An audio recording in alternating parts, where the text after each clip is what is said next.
नमस्कार, द नगरी न्यूज में आपका स्वागत है। मैं हूं आपके साथ दीपशिखा। लगातार 10 दिनों से वागड़ में ऐसा माहौल बन रहा है जो अब सिर्फ विरोध नहीं बल्कि बड़े जन आक्रोश में बदलने की कगार पर है। बांसवाड़ा में अनिल भील की हत्या के बाद आदिवासी समाज सड़कों पर उतर चुका है। गांव गांव से लोग जुट रहे हैं और नारे गूंज रहे हैं और हर तरफ एक ही मांग है, न्याय। लेकिन सवाल यह है कि क्या प्रशासन इस गुस्से की गंभीरता को समझ रहा है, क्योंकि हालात दिन ब दिन और ज्यादा संवेदनशील होते जा रहे हैं।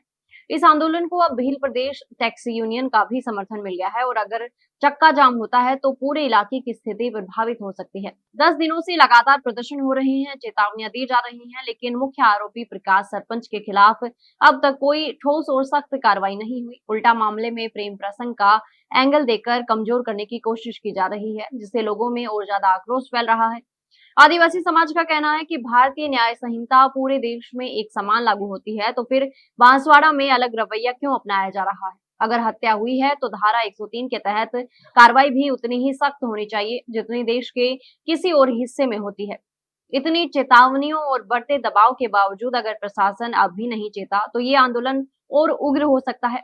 अब सबकी नजरें राजकुमार रोड पर टिकी हैं। क्या वे इस आंदोलन को नई दिशा देंगे? क्या वे सड़कों पर उतरकर सरकार और प्रशासन को मजबूर करेंगे?